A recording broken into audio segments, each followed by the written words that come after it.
देखो जो टॉपिक है ग्लोबलाइजेशन, ठीक है, सबने पढ़ा दिया बट थोड़ा अलग तरीके से हम एक्सप्लेन करेंगे ग्लोबलाइजेशन को। ग्लोबलाइजेशन होता क्या है? तो देखो ग्लोबलाइजेशन कैसे इफेक्ट करता है। अगर चाइना में कोई भी इफेक्ट करता है या अगर अमेरिका कोई भी इंटरेस्ट रेट चेंज करता है अपना, अमेरिका का फेडरल बैंक अगर कोई इंटरेस्ट चेंज करता है अपने बैंक का, तो उस पर इंडिया का क्या इफेक्ट पड़ेगा। अगर चाइना ताइवान पे अटैक करता है तो उससे इंडिया को क्या इफेक्ट पड़ेगा या पूरे वर्ल्ड को क्या इफेक्ट पड़ेगा। रीजन बिहाइंड, क्योंकि जो ताइवान है वो वर्ल्ड का 92% सेमीकंडक्टर कंट्रोल करता है। तो अगर चाइना ताइवान पे अटैक करता है तो उसमें ग्लोबली क्या इफेक्ट पड़ेगा। इसी का मतलब होता है ग्लोबलाइजेशन, कि पूरे वर्ल्ड में कोई भी कंट्री कोई भी चेंजेस करती है तो उससे एक पर्टिकुलर कंट्री पे या पूरे वर्ल्ड पे क्या इफेक्ट पड़ता है। इसी को ग्लोबलाइजेशन समझेंगे हम।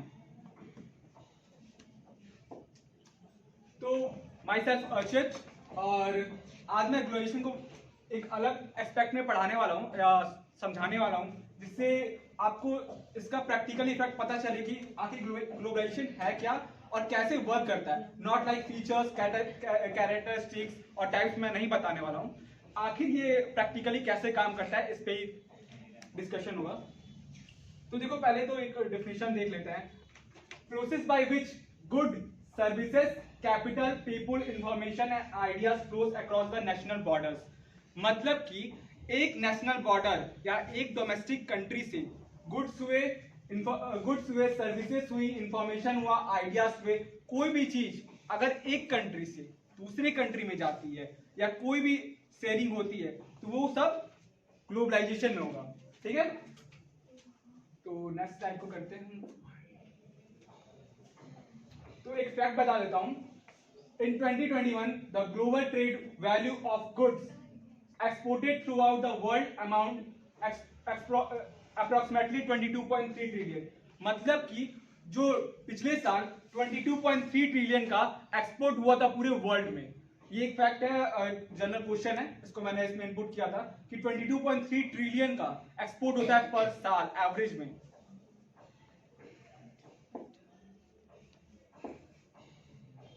अब कुछ सेकेंड वाला है वो, हाँ।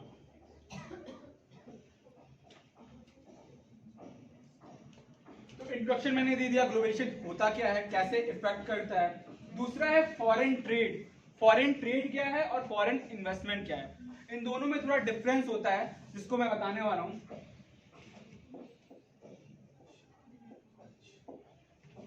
तो देखो अगर मान लो ये अमेरिका है, ठीक है,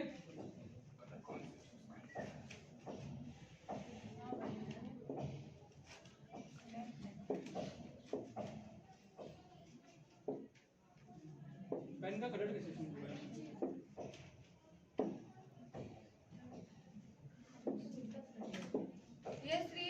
तो देखो अगर मान लो अमेरिका में,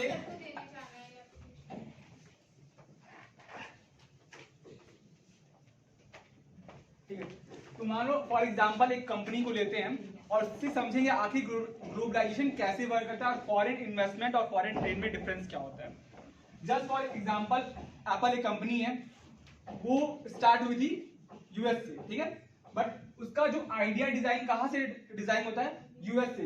मैन्युफैक्चरिंग कहाँ होता है, चाइना में, और सेल्स का होता है मैक्सिमम देखेंगे। फॉर एग्जांपल लेते हैं, एज्यूम करेंगे कि वो यूरोपियन कंट्रीज में सेल होता है मैक्सिमम, ठीक है। तो क्या होता है, फॉरेन ट्रेड कैसे होता है कि आप किसी और कंट्री में उस चीज को डिजाइन करते हो, कैसे वो चीज डिजाइन हो रहा है, इंफॉर्मेशन रिसर्च करते हो, रिसर्च एंड डेवलपमेंट करते हो, मैन्युफैक्चरिंग किसी और कंट्री में करते हो और सेल किसी और कंट्री में करते हो। इससे क्या हो रहा है, एक कंट्री दूसरे कंट्री से रिलेट कर रही है, कनेक्शन बना रही है और ऐसे तरीके से अपने इन्वेस्टमेंट को करती है कि जहां उसको जो चीज इजिली मिल जाए, जो भी चीज इजिली और प्रॉफिट जिस कंपनी को, उस तरीके से कंपनीज अपने मैन्युफैक्चरिंग को डिजाइन करती है। फॉरेन इन्वेस्टमेंट थोड़ा सा अलग होता है इसमें।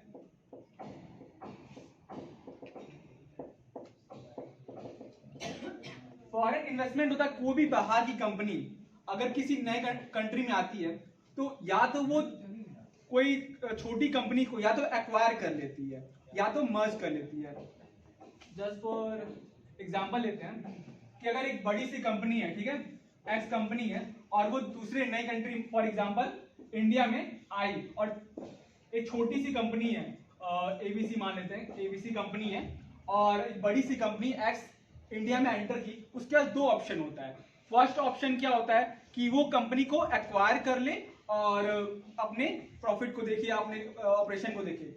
दूसरा ऑप्शन होता है कि उसके साथ मर्जर कर ले। तो जो हमारी कंट्री या गवर्नमेंट क्या चाहती है कि जो बाहर की कंपनीज आए वो हमारी छोटी कंपनीज के साथ मर्जर कर ले। इससे प्रॉफिट क्या होता है, जो छोटी कंपनी होती है उसको न्यू टेक्नोलॉजी मिलती है, न्यू इंफॉर्मेशन मिलता है, वर्क करने का तरीका मिलता है। फॉर एग्जांपल लेंगे हीरो होंडा जो कंपनी है, जो हीरो है वो बाहर की कंपनी है, ठीक है, तो वो इंडिया में आई और होंडा के साथ मर्जर की, और मर्जर करके अपने ऑपरेशन को देखी। इससे जो होंडा है उसको बहुत प्रॉफिट हुआ कि उसने जो इन्फॉर्मेशन उसको मिली, जो टेक्नोलॉजी मिली, उससे वो 1990s के ईयर में वो बहुत सारे डेवलपमेंट किया। तो गवर्नमेंट का यही फोकस होता है कि जो बड़ी कंपनी है हमारे कंट्री में आए, छोटी कंपनी से मर्जर करे। तो इसको कहते हैं मर्जर, या कोई बाहर की कंपनी इंडिया में कैसे या किसी भी कंट्री में कैसे एंटर करेगी। और एक 90s का एग्जांपल भी ले लेते हैं कि ट्रेड बैरियर क्या होता है।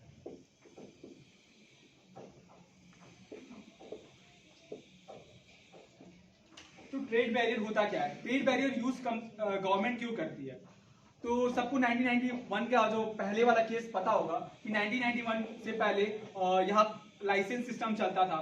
उसका रीजन ये था कि जो हमारी अभी कंपनीज थी वो छोटी थी, जो भी ग्रुप था वो छोटा था। तो गवर्नमेंट ये नहीं चाहती थी कि हमारी जो डोमेस्टिक कंट्रीज हैं उनको कोई कंपटीशन मिले। या तो बाहर की कंपनीज के बहुत पैसा है, अगर वो इंडिया में आती है तो उनको बहुत ज़्यादा कंपटीशन मिल जाएगा, वो कंपटीशन नहीं कर पाएंगी। तो इसलिए गवर्नमेंट ने बाहर की कंपनीज को बैन रखा था। बट इस समय कभी कभी गवर्नमेंट बहुत से स्टेप लेती है। फॉर एग्जांपल लेते हैं इंडिया का प्रेजेंट टाइम में जो 2000 वाला सीरीज चल रहा है, 2000 से लेके 2016 के बीच में जो इंडियन टॉयज मार्केट था वो बहुत ज्यादा घट गया था। रीजन बिहाइंड जो चाइना है उसने इंडिया का 82% टॉयज का मार्केट कैप्चर कर लिया। रीजन बिहाइंड चाइना ने फोकस किया कि इंडिया का जो टॉयज मार्केट है बहुत बड़ा है और चाइना उसको बहुत ज्यादा अमाउंट में एक्सपोर्ट किया और बहुत कम प्राइस पे। इसलिए जो इंडिया का टॉय मार्केट है बहुत ज्यादा घट गया और चाइना ने अपना पूरा एक्सपोर्ट किया। इसलिए इस साल, पिछले साल 2018 में गवर्नमेंट ने एक स्टेप लिया कि हम चाइना के कुछ प्रोडक्ट को बैन कर देंगे, या तो बहुत ज्यादा उस पर टैक्स बढ़ा देंगे जिससे उसका प्राइस इंक्रीज हो। तो गवर्नमेंट ट्रेड बैरियर इसलिए लगाती है कि कभी कभी जो मोनोपोली हो जाता है बाहर की कंट्रीज का उसको घटा सके। इसके पहले अभी मोदी जी ने एक नया इनिशिएटिव लिया था आत्मनिर्भर भारत, वो भी इसी में आएगा कि हम अपने कंट्री को ऐसे डिजाइन करें कि हम बहुत ज्यादा डिपेंडेंट भी ना हो। पर ग्लोबलाइजेशन ये कहता है कि हम बाकी सारे कंट्री से कनेक्टेड हैं। यही था, थोड़ा अलग एस्पेक्ट था, मैंने फीचर्स और कैरेक्टरिस्टिक नहीं बताया, बट फॉर एग्जांपल के तरीके से मैंने एक्सप्लेन किया। मैम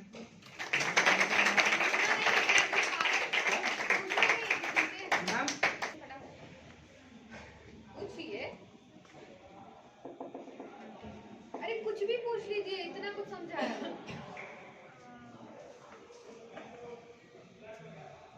अरे क्वेश्चन पूछना था, मैं तो खड़े होके पूरा ही पूछ लेती।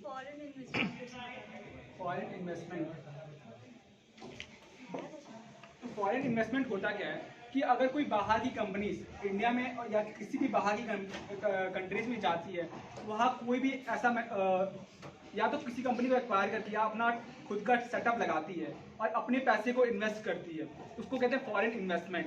और फॉरेन ट्रेड से थोड़ा अलग है, थोड़ा मिस कॉन्सेप्ट है। फॉरेन ट्रेड ये कहता है कि आप केवल एक्सपोर्ट करें, कहीं भी मैन्युफैक्चर करते हैं वहाँ एक्सपोर्ट करते हैं। बट फॉरेन इन्वेस्टमेंट ये कहता है कि आप बाहर की कंट्रीज में वर्क करते हो बट इंडिया में आते हो या किसी भी कंट्रीज में आते हो, अपना प्लांट सेटअप करते हो, अपना सब कुछ मैन्युफैक्चर करते हो और उसी कंट्रीज में बेचते हो। फॉर एग्जाम्पल टेस्ला इंडिया में क्यों नहीं आ पा रहा है, इसका रीजन भी आएंगे कि जो एक्सपोर्ट होता है उसमें इंडिया ने बहुत हैवी टैक्स लगा रखा है। तो इंडिया क्या चाहता है कि टेस्ला इंडिया में आकर मैन्युफैक्चर करे, फिर उसका कॉस्ट कम होगा। बट फॉरेन इन्वेस्टमेंट यही कहता है कि आप बाहर की कंट्रीज से एक्सपोर्ट ना करो, हमारा एक्सपोर्ट कम हो। इसलिए इंडिया चाहती है कि बाहर की कंपनीज इंडिया में आए, यहीं पे प्लांट बैठाए और यहीं पे मैन्युफैक्चर करे। रीजन बिहाइंड, अगर फॉरेन इन्वेस्टमेंट ज़्यादा होता है तो हमारे यहाँ एम्प्लॉयमेंट बढ़ेगा, हमारे यहाँ जो लाइफस्टाइल होगी वो बढ़ेगी। इसी का रीज़न है कि फॉरेन इन्वेस्टमेंट आता है इंडिया में, और ये इंपॉर्टेंस है फॉरेन इन्वेस्टमेंट का। Anyone else? कोई और? Yes, yes, yes, very nice. सरकार भी आत्मनिर्भर भारत पॉलिसी लाई और ग्लोबलाइजेशन में होता है कि मतलब जो भी होता है तो आत्मनिर्भर भारत में ये होता है मतलब खुद ही मैन्युफैक्चर करके खुद ही यूज करेंगे, तो इससे ग्लोबलाइजेशन पे भी तो इफेक्ट पड़ेगा। हाँ, ये थोड़ा अपोजिट कह सकते हैं ग्लोबलाइजेशन से, जो स्टेप है इंडिया का अलग है।